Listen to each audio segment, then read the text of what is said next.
DeFi Kingdoms, where you can summon heroes, trade with other players, quest, and fight challenging enemies in a fantasy world brought to life in pixel art animation. Command your legion, claim your legacy. Hello, everybody, and welcome to this week's AMA with DeFi Kingdoms.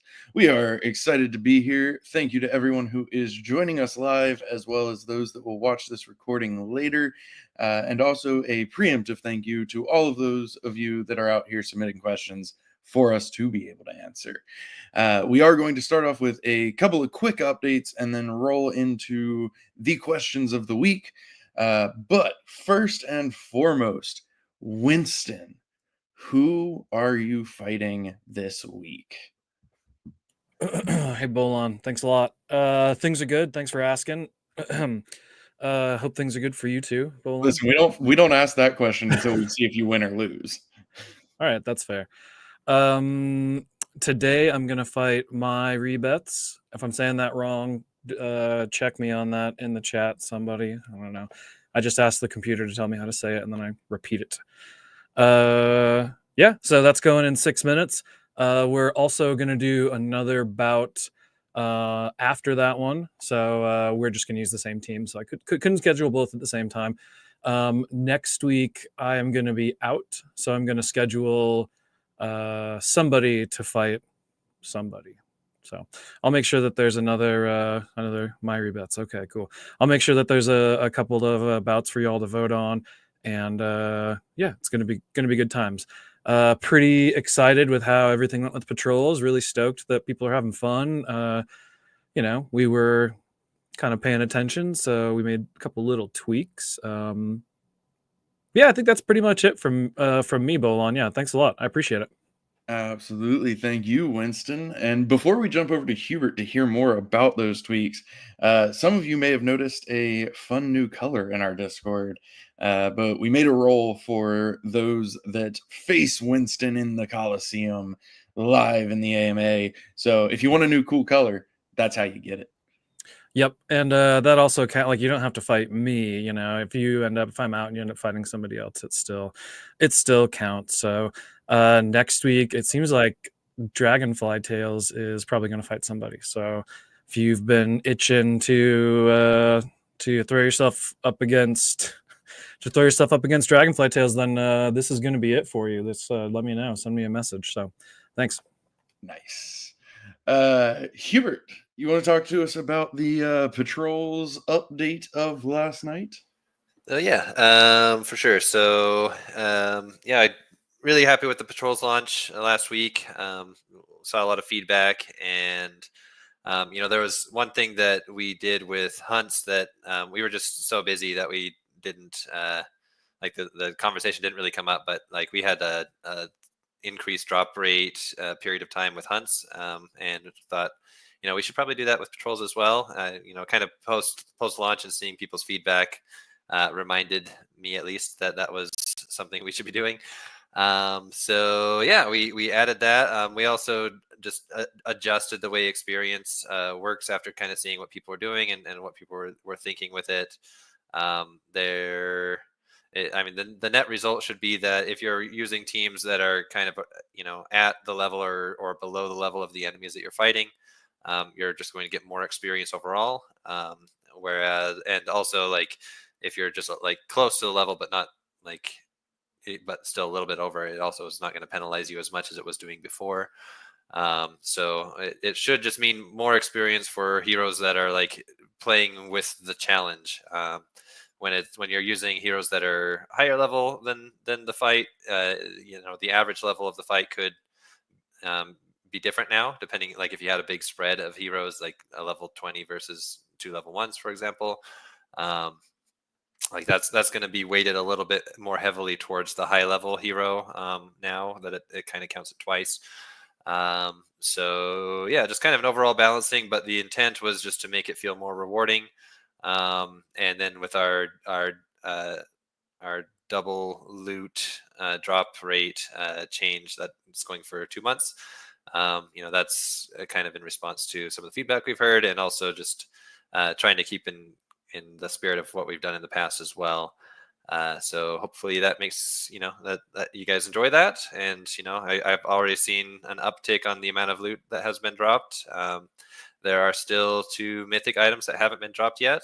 They are very hard to find. The drop rates on those are even when doubled, they're still very, very low. So good luck finding those, but looking forward to seeing them. They're both very cool. They look cool, and they do cool things. So one in particular, I think, is going to be the most popular, but I think they're both very useful and cool. So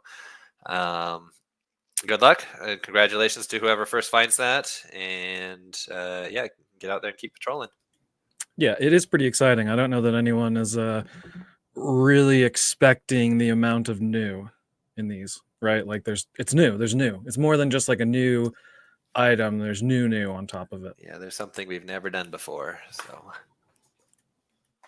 Ooh, very nice. Get out there patrolling and see if y'all can't find those 2 mythic drops.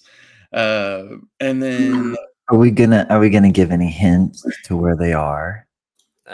we kind of already did, and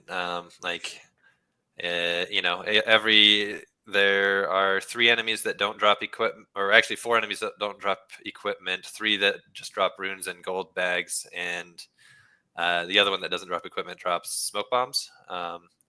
But then everything else has a chance to drop equipment. So if you can figure out which things are dropping what, I think you can figure out what hasn't dropped yet.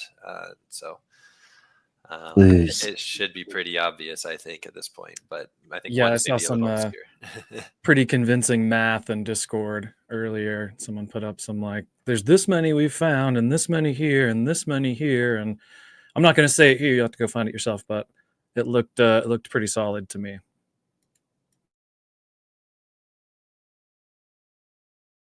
Nice. Speaking of patrols, there were a few submissions in the AMA questions channel that were more feedback suggestions on patrols than questions necessarily. So I just wanted to, acknowledge all of those. We do see them. We do read them. They are shared. It is obviously taken into account as well. But just for the efficiency of the AMAs, we're not going to go through every suggestion live. We want to stick more to the question side of things. But they are seen, they are read, they are shared. We do see them. The other thing too that I just wanted to mention, and Hubert may add to this as well if he so chooses, but patrols is a little bit different for us than things that we've done in the past in several ways. But one in particular is that patrols was launched with the intention of being an evolving system. So, if you compare it to like void hunts, for example, like, yes, there will be more void hunts. Yes, we've made changes to the existing void hunts, but, each hunt is kind of its own experience. Patrols is a little bit different. It's more modular, and it's a system that we are building on after release. So it's a little bit of a different style and tone from what we've done in the past. So feedback and suggestions are very welcome, because we intend to do more things with them, but also just for you guys' knowledge as you're thinking about that, we are also intending to do more things with them. This is not meant to be the final experience, so to speak. Hubert, anything you want to add to that? Did I butcher it? No, I think that was pretty good. I mean, thank you all for the feedback. We did read over it. We pay attention to all the feedback that we get. And yeah, some of the feedback that I saw hit pretty close to home with what we have planned in the future. But I think we do have a pretty good plan. I want to stick with that rather than, letting too many suggestions slow us down or change what our plans are. So I think you guys will like what we're doing, and we're going to continue to listen to feedback. And if we see anything that we want to add in, we will likely do so. So keep sharing your thoughts. And yeah. Awesome. Thank you, sir. With that, let's move into some questions. So first question, we are going to start out with Hubert himself. Now that we have patrols, hunts, we still have duels as well coming back next week for the new season.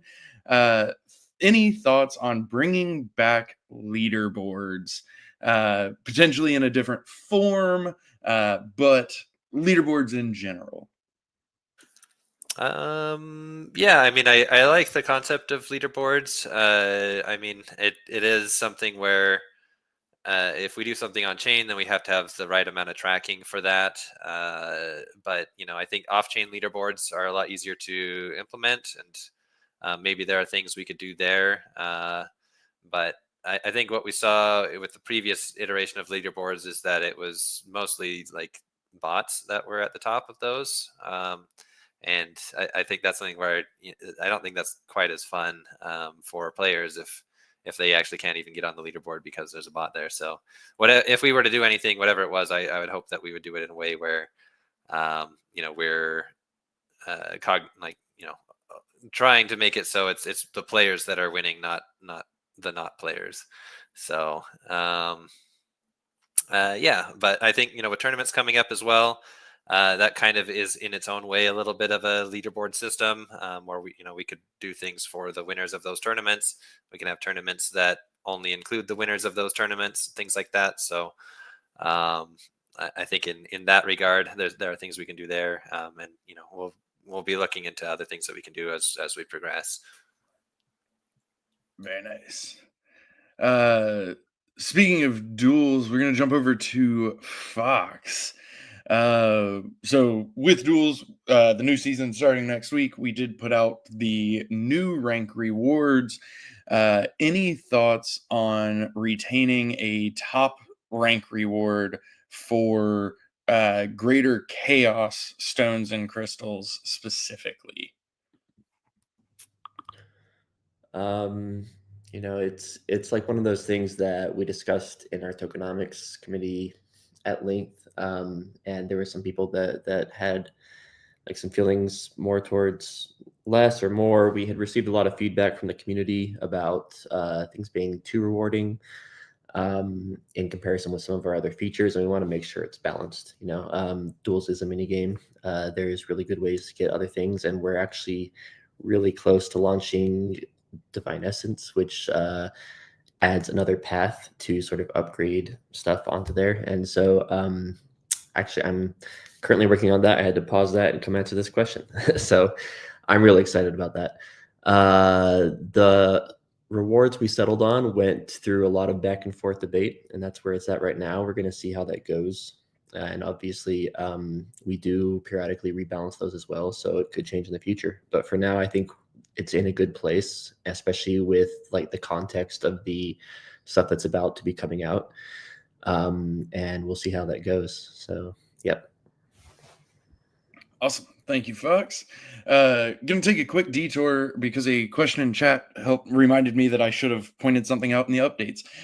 There are a couple of new channels in the DFK Discord, particularly two, one of which is still empty. But in the contracts and FAQ section, we have created a channel for the Sundered Isles contracts on Metis.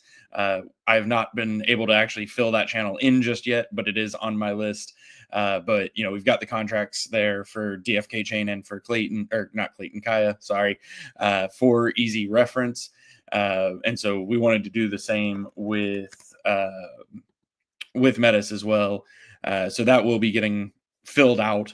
But also under the support category, there is now a Metis Sun support channel as well. So if you have any needs or any questions or anything for the Sundered Isles region, there is a dedicated channel now. Obviously, you're welcome to ask in Gen Chat or wherever. We're going to help you no matter what. But we did want to make kind of a hub for that as well. So if you're looking for any help on that front, there is now a place to go to. And thank you to Sir Worm for reminding me of that.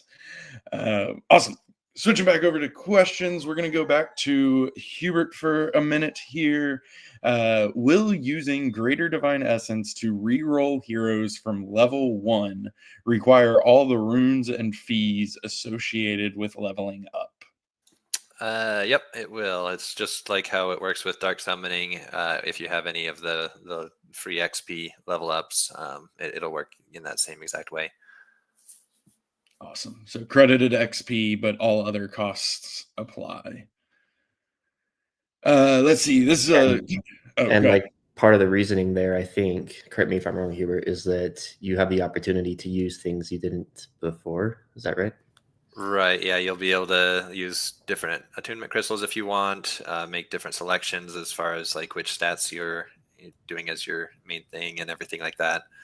And I think also, I mean, for economic, for the economy as well, it's if we, are bypassing using runes and whatnot, then it just alleviates pressure on runes, which I don't think is a good design personally, but yeah. Awesome. Thank you. This next one, I'm going to throw to you as well, Hubert. It's somewhat of a front end question, but that's okay. Any way to add items from the weapon and armor vendor to a cart to buy them all at once? I think that's kind of like one of the we try to do that a lot with many of our contracts, is add kind of multi buying or multi whatever. So I think that's something that's possible. It is a little bit tricky with that one because the prices can be changing over time. Somebody buys a bunch of the weapon that you're trying to buy while you're sitting there making your selections, then the transaction might fail because of what the inputs are, because it's set up to have like a slippage amount and whatnot. So that's a little bit tricky to do. So we'd have to spend a decent amount of time to try to get that in a way where we don't have, common failures of those transactions. But, I do see the value in doing that. So it's just kind of when can we prioritize that sort of thing. Put it on Beatles list. Yeah. Got to work one in every AMA. Awesome. This next one for you is kind of a hypothetical, but we're going to roll with it and see what you're thinking. So obviously right now we are in our PvP build. We have our contractual build to Metis as well, tied to PvP. But let's look after that. So once we've built PvP, we have our tournaments in place, we have fulfilled our current contractual obligations. Do we foresee more of a focus on PvP or PvE moving forward in terms of content development? Yeah, so I guess with PvP in particular, like once we have the systems built, I don't think there's really that much more that we need to do on a design side at that point. I mean, there are features that we haven't, that we've talked about, like Glory and Honor, that aren't out yet. Enhancements to the tournament system that we've said we were thinking about. So those things, we may spend some more time just fleshing that out, at the same time. But we do try to work in parallel paths. Like we have PvE content that we could be working on even right now, that it doesn't necessarily get in the way of what's needed for the PvP content. Like we don't necessarily need our art team to do much more for tournaments, for example, or for any enhancements that we make to tournaments, or just the like private bouts. Like our art team doesn't necessarily need to do much there. So we want to make sure that we're keeping everyone busy. So we're trying to like work in parallel as efficiently as we can. So I don't think there will ever be a time where we aren't, like, at least in some capacity, like doing something related to PvE.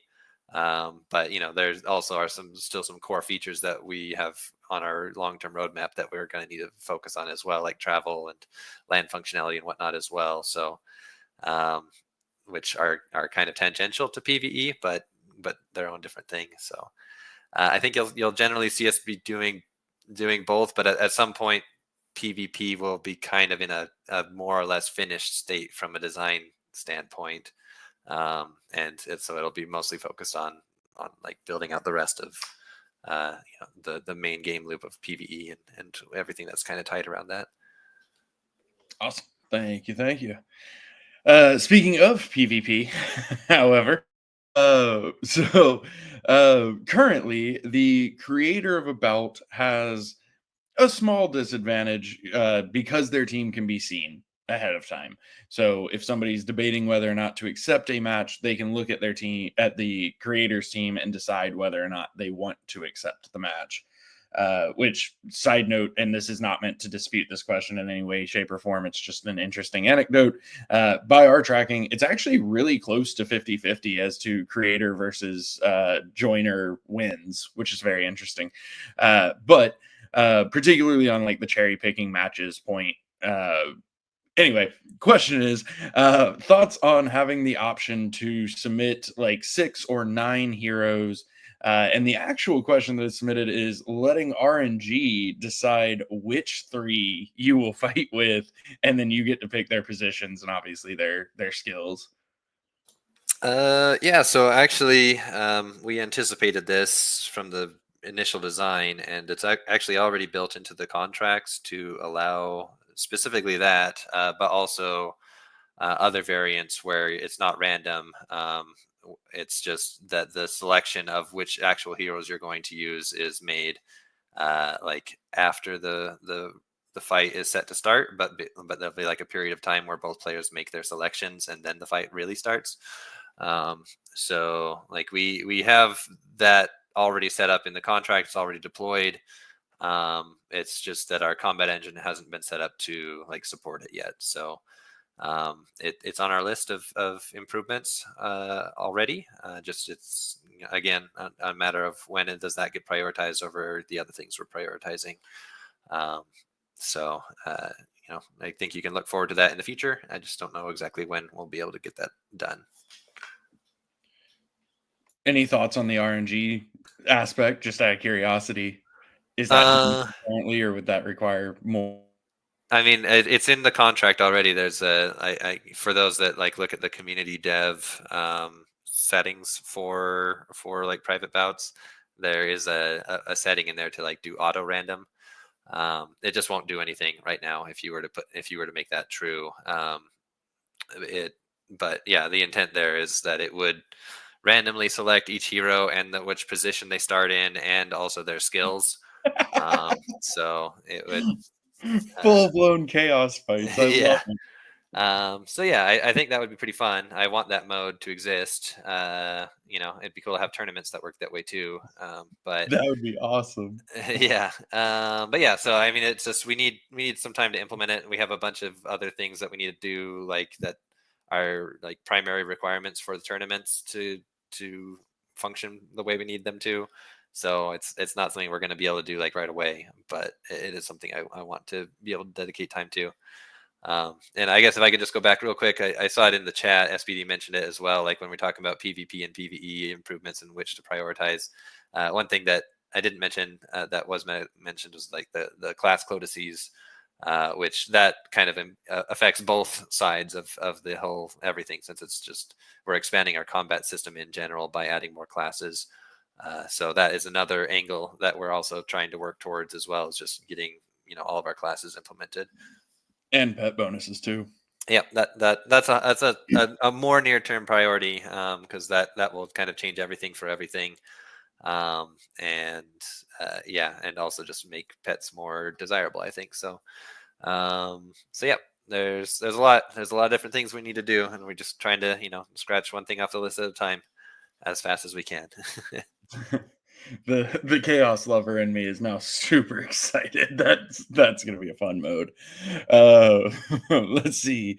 This next question, actually, I'm gonna take. It is a front end question, but I consulted with our front end folks.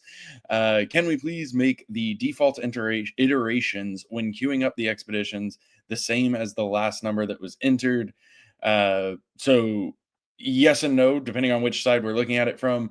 As far as like the same number of iterations for that particular expedition, that would require some additional storage needs. However, it is potentially possible to have it to where, like, if you're queuing them up and you type in 50 for the first one, then the second one defaults to 50 and it kind of carries over.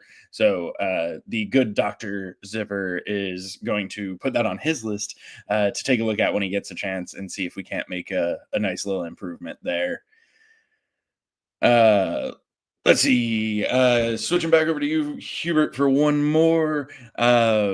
Is it possible to implement an endless mode for PvE and just go until they can't anymore? It is possible to do that. It would actually be very, very easy to do that without even needing to like change our contracts. But I don't know that I would want to do that because what that sounds like to me, if it were just like of the modes that we have right now, is a way for like level 20 heroes to just get infinite loot because they would be able to like kill everything fast enough that the recovery would make it so they don't need to use any items and could just go for infinity and get infinity items as a result of that. So if we were to do something like that, I'd probably want there to be restrictions on like what level of heroes can enter that mode. And then if we did that, then I think it'd be something I'd be more open to doing. But for the time being, I don't see us focusing on that. We have a lot of other enhancements to patrols that I think will be more interesting for the short term. Awesome. Thank you. Winston, I know you, and I already forgot how you correctly pronounced his name because I've said it wrong in my head for years now. My rebets. Thank you. I know y'all are scheduling another bout, so everybody get your voting hands ready. And Winston, once it's up, feel free to just interrupt us and let us know so everybody has a chance to get in there and vote. I will. Yeah, I will. Good first game, man. I should have protected my seer a little bit more. Well done. Wait, isn't it Meyer bets? That's what I thought, but I think he confirmed it just now in the chat. Meyer plus. Oh, I said my rebets before, and he said, okay. "Yep, you got it." He was being sarcastic. Oh. All right. Well, I'm just gonna keep saying whatever I want. So that's where we're at now. Shockingly, I was still wrong because I had been saying mere bets in my brain. So no matter what, I lose. But well, it is Jazz Z hands, right?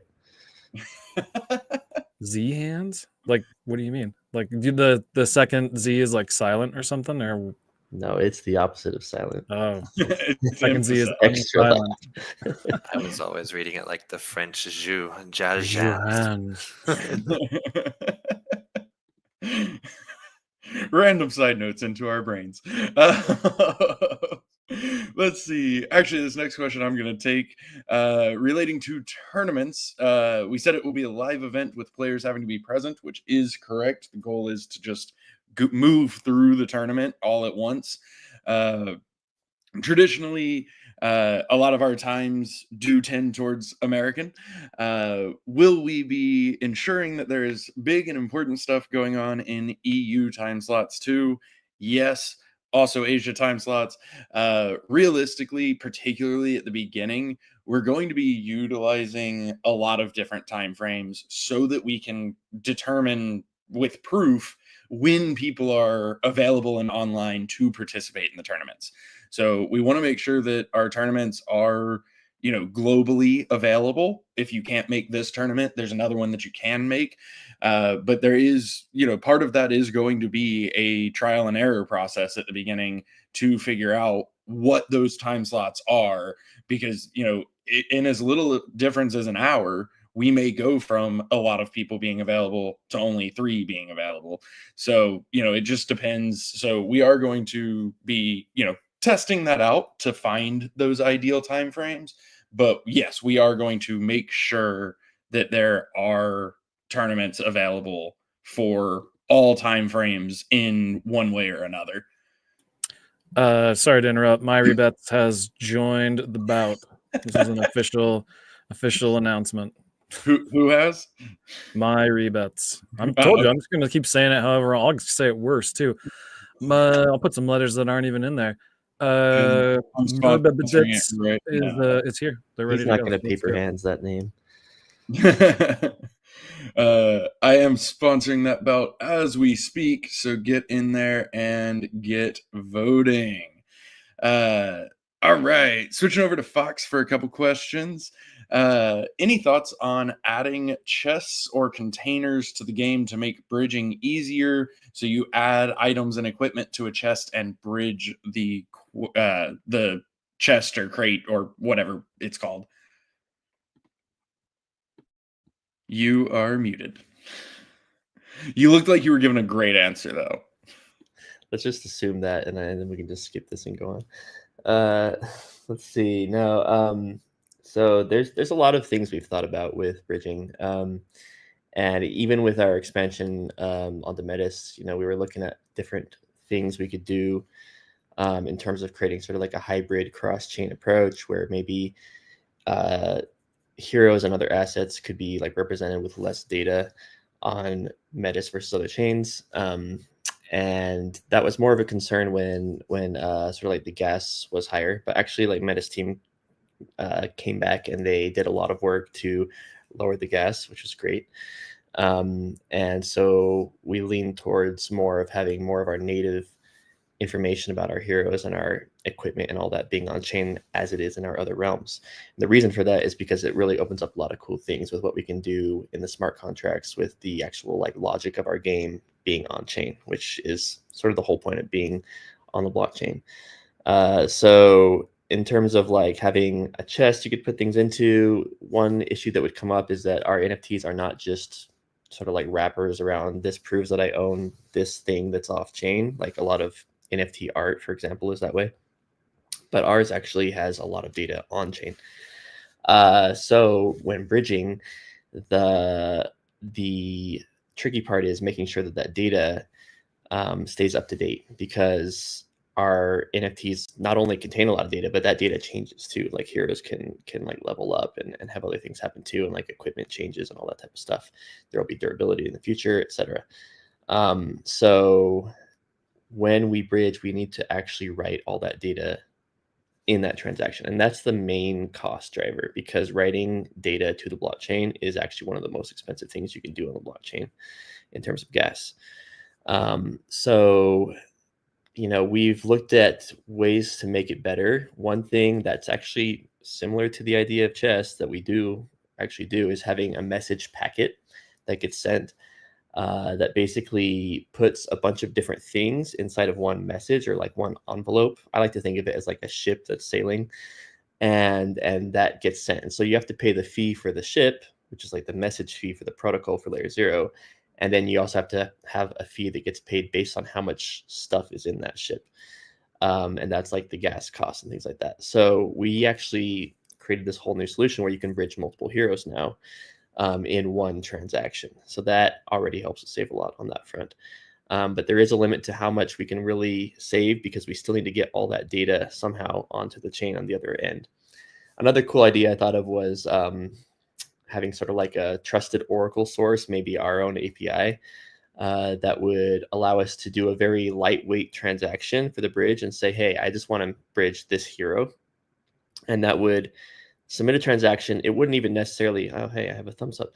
It like wouldn't even have to necessarily bridge that message, but it would just put that event onto the source blockchain. And then our API could pick that up and know that there's a snapshot there. And so then when you go onto the other chain, you could basically pull that data down and do another transaction on that chain that says, hey, I want to get my hero that I had previously sort of locked on this other chain in the first transaction. And then you do another transaction on the other chain that would basically pull that information down from the API itself as a trusted source and actually write that into the state on that chain. The end result is you don't pay a protocol fee, but you do have to do 2 different transactions. And you don't really save a lot, because we've really whittled that down a ton already to the gas cost. So in the end, it wasn't really worth it for the user experience to have our users have to do 2 different transactions on 2 different chains to make that whole process work. But that's about as close as we could get for having a really cheap experience for the like hero bridging and having it be, like really like robust and not having it get stuck all the time. So, yep. But if you can't tell, this is something that we've thought a lot about. We did spend a lot of time thinking about it. It's a lot of fun to think about too, for like nerds like me that are like, how do we do that? And also like Hubert is a huge nerd, and he had a lot of input on how can we like really pack all these bytes like using freaking like assembly code type stuff. So it was great. Hubert was conducting one of our DFK doctoral math classes in Discord the other day. Actually, I think it might have been a week ago now, but yeah, it was very entertaining. Just learn linear algebra. It makes perfect sense. Just ask ChatGPT about linear algebra. But no, definitely something we're always looking for ways to improve on. And we also do want to, we added multi-hero bridging with the layer 0 bridge to Metis. But that is something that we also want to expand to our other bridges. But each one of those is a unique flow. So each one takes a decent amount of work to get that done, but they are going to be done in a matter of time. So we want to keep improving that experience, making it as seamless and painless as we can. Awesome. Actually, going back to you, Fox, is there a way to add a setting to the in-game profile of a player that auto approves the use of items rather than needing manual approvals?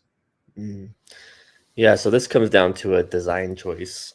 We wanted to implement a lot of existing standards like ERC20 and also ERC 721 that is used by a lot of other apps out there. And in that standard, you have to approve items when you want them to be spent by like smart contracts and things like that. So we could have done it differently such that those aren't real ERC20 items, and then you would be able to do something like a one blanket approval. There's pros and cons. One of them is you wouldn't be using the same standard as everyone else, so a lot of your items wouldn't show up in a lot of the same apps out there that show ERC20 items in your wallet, which sucks. Same thing with the ERC 721s. They're compatible with a lot of marketplaces as they are now because it's using that standard. So that's one thing. The other thing is just like security, like let's say you have a malicious like smart contract that is able to get access. Suddenly, if you have like a blanket thing there, it can just wipe out all your items all at once. So there's a reason why those standards have those things in there. There's interesting things that other sites do. Like, for example, Uniswap has a thing where they can allow you to sign a message that basically is the approval, and that then gets like sort of like bundled with the other transaction to spend it. So it's really only one transaction for the whole thing. And we've sort of looked into that as well as it is a thing that we might consider doing. But it's still kind of like two things you have to sign, like. So it's not a huge savings, but there's options out there. We'll be looking at it. Another idea we've had is sort of like a centralized spending Oracle sort of like contract that like you would approve each item one time for that, and then all of our features could use that existing approval that you've already done. But it'd still be per item, and also it's always a trade-off with the security there too. So yeah, that's where it's at right now. It's trying to be the best, most standardized way of doing things on the blockchain right now for a reason. I guess I'll add just real quickly onto that. Like one thing as well that with the approvals that kind of gets in the way, which I think you mentioned, Fox, but just to reiterate, is like every contract that's its own contract needs its own set of approvals on it. But what we're doing on Metis is the majority of the functionality that is there is within one contract diamond, which means like if you approve the use of Joule, like unlimited Joule, for example, to that diamond, then you never need to make an approval for any other function that's also tied to that. Like our meditation circle is the same as like our tournaments. So like if you approve it Joule in one place, it'll be usable in both places without you needing to approve again. So I think just our move to using diamonds more like as a more centrally over there kind of simplifies some of these problems that we have. Also, a side note, use Halliday, no transactions. Yeah, no, that's an excellent point, Hubert. It is really cool what we're doing sort of like behind the scenes on Metis. We've got a lot of our major features like PvP, meditation, and I think Some of the other ones we're working on too, like, are all in the same diamond, and that's a new paradigm that we're adopting that I think is really cool. Actually, Divine Essence is going to be that way too on our other chains. So we're going to be sort of like applying some of the things we've learned from Metis to our existing realms as well. Awesome. And just to clarify, I meant no transaction pop-ups. You have transactions. There's just no pop-ups. They approve for you. Anyway, going back to you for a moment, Hubert, given that the best equipment currently available is level 10 equipment, and PvP being balanced, including level 20 heroes having level 10 equipment, will that cause, or do we anticipate that causing big imbalances once higher level equipment is released and a need for a large rebalance of all of PvP? So I mean, hopefully it won't need a large rebalance. Like I think what is happening is like as at level 10, I think like the disparity of like HP to the damage that's dealt is actually worse. Like you can kill level 10s faster against each other than you can level 20s using the same equipment. If that's not what's happening, then yeah, there probably is a balance issue.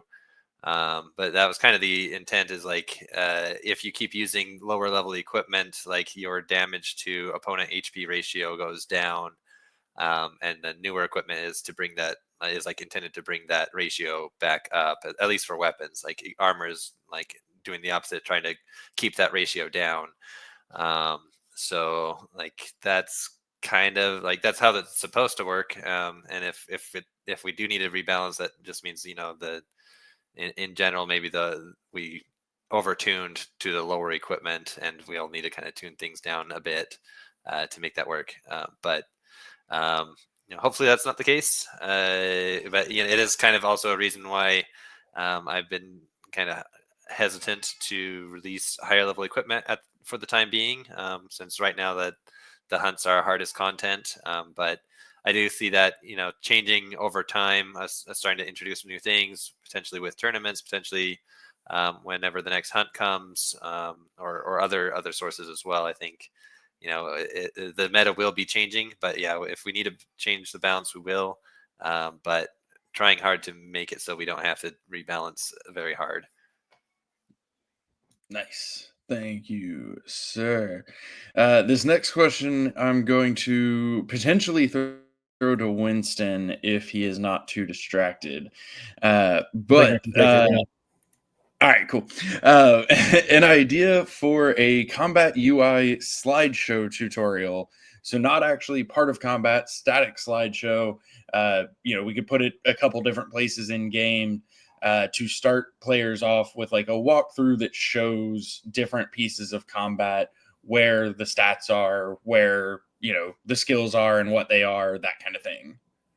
Sure. Yeah, I think it's a great idea, and we are already working on something like that kind of in the background. So watch for that kind of a thing appearing in the future. Nice. And shout out to Winston. Also, I just want to complain here. I don't know what's going on, but I've missed every critical. It's like, all right, I missed the critical aim. That's fine. Okay, I missed the Warstone. That's fine. You know, it's been rough. It's been a rough one, but I did probably do something. What's that? I said maybe the devs should do something about that. Yeah, that's what needs to happen. That's what the problem is. So hopefully, I'm hanging on though. Hopefully I can turn this one around here. I think I still have a shot. We still haven't taken your AMA nerf out of the code yet, so you know you're on an uphill battle.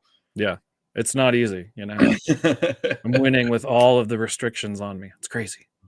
I mean, not winning, but like, you know, I'm here. I'm in the room. I'm doing my best.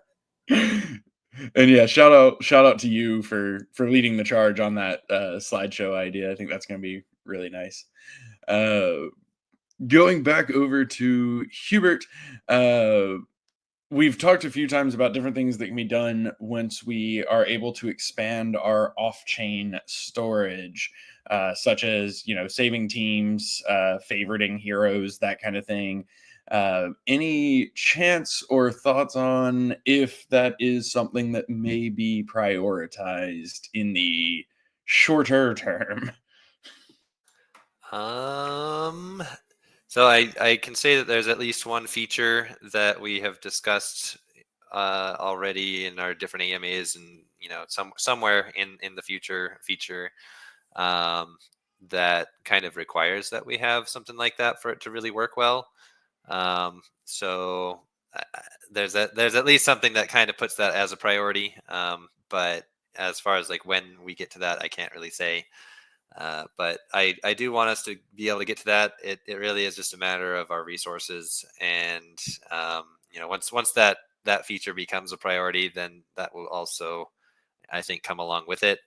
I believe also I would say like travel as well would work a lot better if we had that feature in place as well. So and I mean, just even the general right now experience would be better if we had that feature in place, as the question noted. So like definitely want it. We also just need to get tournaments and other things out too. So it will get prioritized, within the features that we've talked about. I'll say that. I like that. I like that. Vox, I see your camera's on. Did you want to add to that? Yeah, I mean, I don't have any say over the priority of things or any comment about that per se, but like we have a lot of different layers where we store data. Obviously, there's the blockchain layer, is kind of like the base, but then we've got like the API built off of that, and we've also got like Firebase. It like uses like Firestore. We have some things in there too. And we also have like local storage in the browser. So we've already implemented a lot of features in our game that use local storage. For example, like the quest re-queue sort of thing that was built last year. That was really the first thing that heavily used a lot of local storage stuff. And since then, we've sort of like had that tool in place that as there's other features that we build that could sort of like benefit from it, we'll like also use it for that. The stuff I'm like working on currently for Divine Essence, I used a little bit of that too. I'm not sure if that's going to actually make it into the final version because I'm not a front end guy, but it's more of a way for me to easily store things and test things. But we've got other existing branches that aren't ready yet, but are at least have like some progress on it for like notifications, for example, that could like store some of those like messages in like local storage or in Firebase or elsewhere for that. So as we build out some of those features, when it makes sense for that individual feature to use a thing like that, we'll have those existing tools in place that we could pull from. So definitely you'll see more and more of that as we go. Awesome. Thank you, Fox. All right. I'm going to Sorry try to to interrupt. I'm just going to sneak in here. We got a real sweaty moment. Myri Betts, I think I've got enough damage stacked up here on this next turn to probably kill his... Oh, fuck. Why did you wait so long to... I was going to say, I don't think he has a blinding winds. He would have used it a long time ago. But no, he waited for me to get on the mic, and then he was like, here it is. Here's the blinding winds that I should have used 20 seconds ago. All right, never mind. So close. So close, too. Never mind. Oh, man, that was gold. Thank you. Thank you, Meyer Betts, for causing that moment. It was beautiful. All right. I'm going to try to get through a few more questions real quick before we wrap up for the day. There will be some questions that roll over to next week, which is fine, but I got a few I want to bust out if we can. This next one I'm going to take... as we are expecting new players from various campaigns to come and try patrols, do we have mechanisms to measure whether they're having fun and continue to play patrols every day or, mostly every day and sustain that for multiple weeks or longer, for how they feel about the rewards, if they can see the path forward for their heroes once they reach higher levels, going into hunts, PvP, whatever the case may be, and how they feel about the stages themselves, if they're streaming, that kind of thing. Yes to the majority of these. So, number of players, like their activity, how long they're active for, if they're streaming, like that stuff we can definitely track pretty simply, realistically. Whether or not they're having fun, how they feel about the rewards and whatnot, we have ways to engage with them, which, I mean, Discord obviously is one of them, but that is not the only one. But, you know, those are definitely more based on active feedback. Like if somebody just, you know, never says anything, it's harder for us to know what's in their brain, unfortunately. But as far as the straight up metrics go, yes, we do have ways to track those. Anything anybody wants to add to that real quick before I move on? All right. Should part of that feedback loop be that they feel that rewards are not sufficient enough? Do we have measures in mind that we are prepared to take?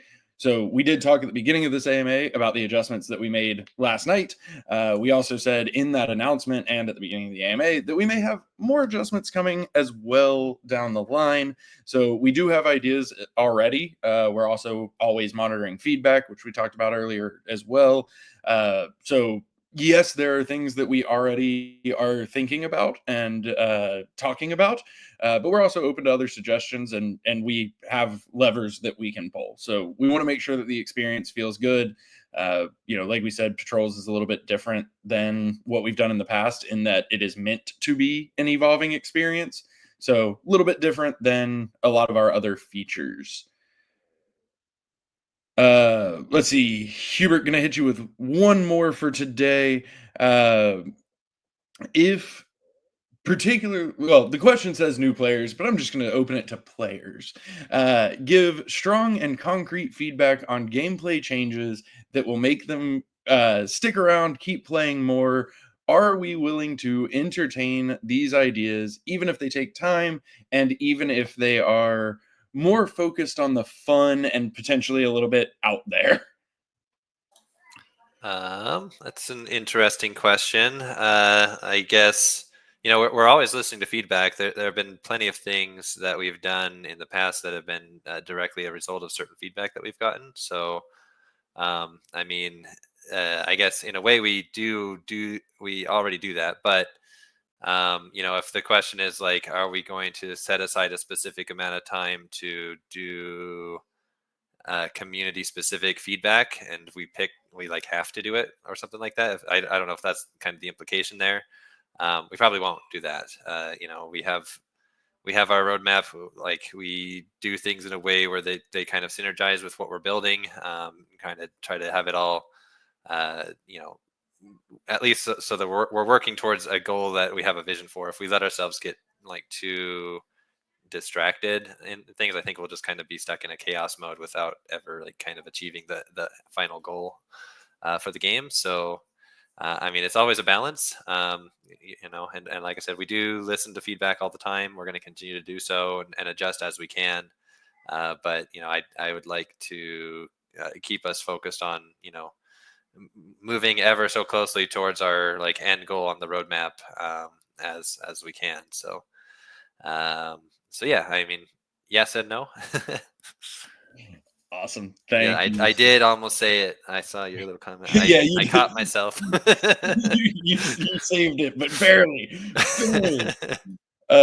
We are going to take one more question before we wrap up, which is actually two questions combined, because there's still a few minutes left in this bout anyway that we want to see the end of. But Dreamer, we're going to go to you for the final questions.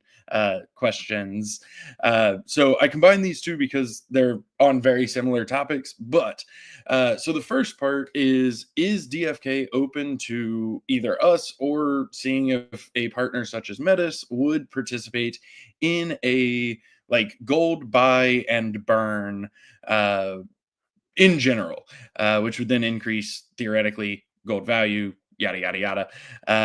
And then similarly, do we have any thoughts about holding some gold sync events where maybe we, you know, put up Gen Zeros or lands or something like that, and the more gold you burn to get you, the more raffle you would burn gold for raffle tickets, essentially. So kind of on that whole topic, if you want to kick things off. I didn't listen to anything because I'm watching the match and it's really close. It is really close. Can you repeat I'm just joking, I heard it all, but it is very close. Awesome match, guys.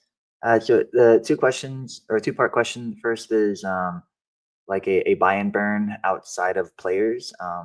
Gold is interesting, very different from Jewel, Crystal, Jade, as currently everything in the game, when you spend gold, nothing goes to like Kingdom Studios coffers or DFK wallets or anything like that.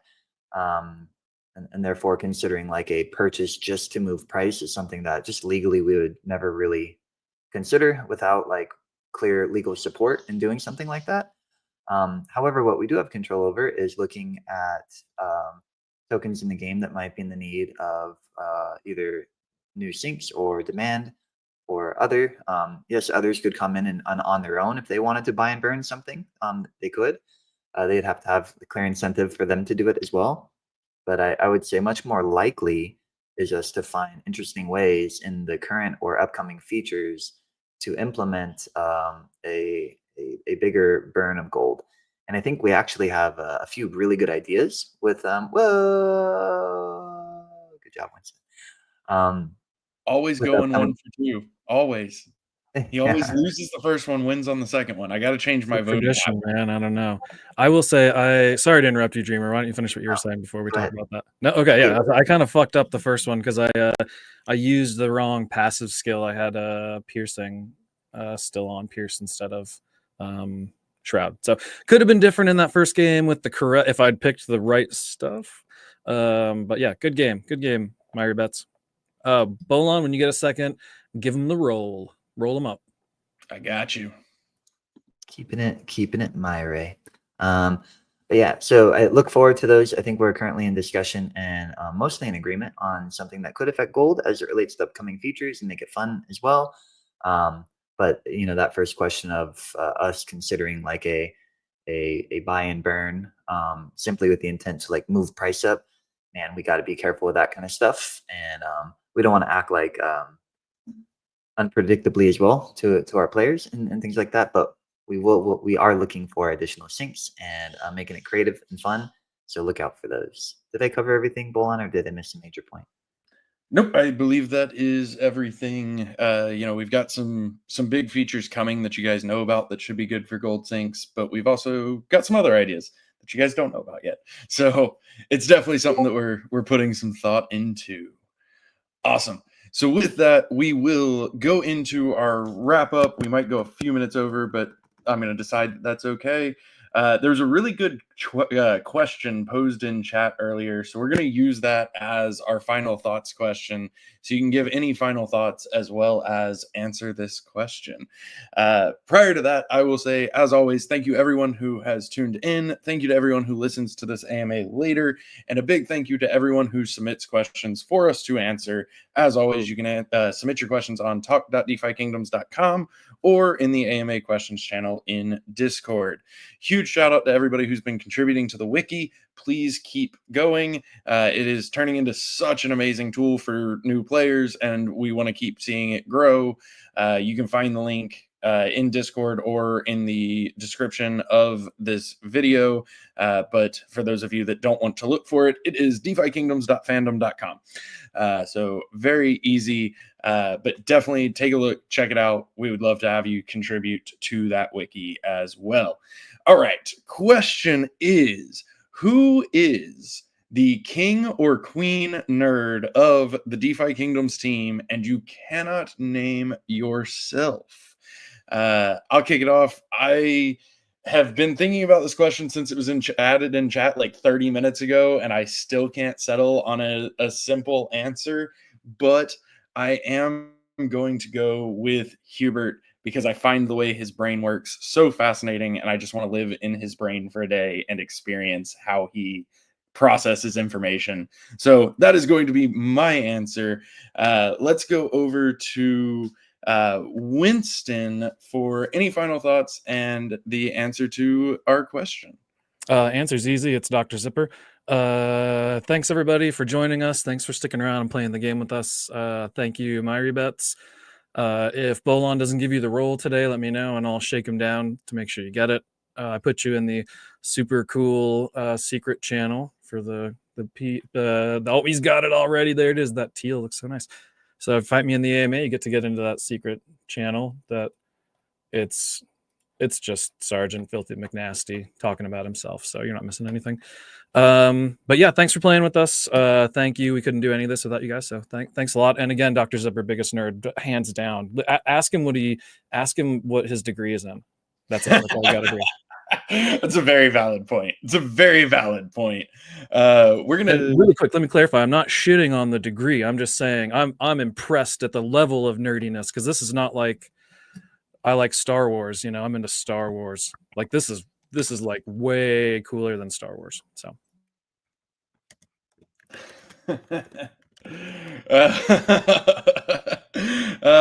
Let's go over to Dreamer. So is the question like the coolest person, or is it just the nerdiest? The biggest nerd. The biggest nerd. How are we defining nerd? We don't know. However you define it. Let's see. I would say that based on the humor, technical ability, and seems like also the knowledge to get every inside and outside and nerdy joke there is. Beetle Dude, or I refer to him as Beetle Boss, because everybody loves working with and working for him, and every which way, never gets a bad thing said about him. That guy's the nerd of nerds. He can hang with any 90s movie reference. He knows all the game references, and he jokes about them and makes really good dad jokes. So DFK King Nerd is Beetle Boss. Nice. Let's go over to Fox, and we will end with Hubert.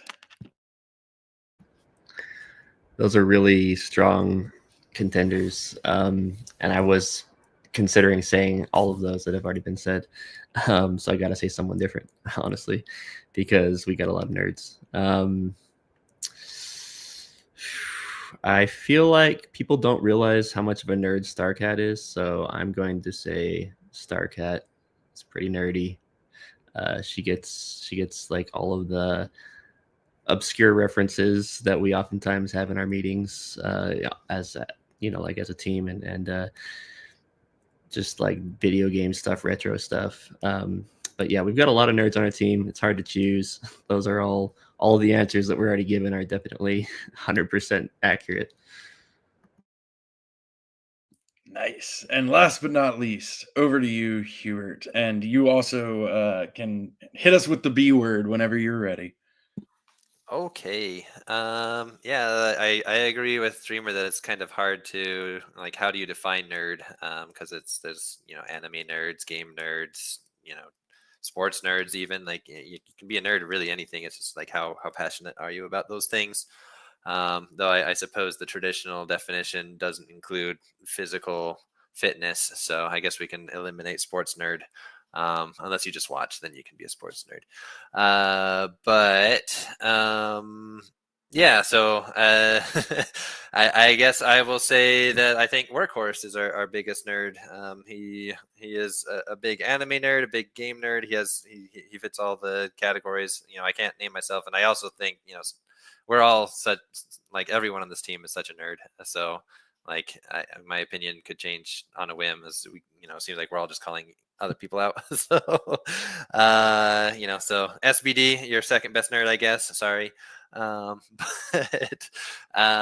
yeah, anyway, with that said, it's, we're currently all, now our focus is turning over towards tournaments. We're getting really close to that. We have all these other features coming. I'm just really looking forward to, just continuing to expand our game. I think, with patrols, we're seeing a lot of good feedback and a lot of people playing, and that's excellent. Looking forward to us expanding all that as well. And, I couldn't be more bullish for the future. Bullish. See you guys. See y'all next week. DeFi Kingdoms, where you can summon heroes, trade with other players, quest, and fight challenging enemies in a fantasy world brought to life in pixel art animation. Command your legion, claim your legacy.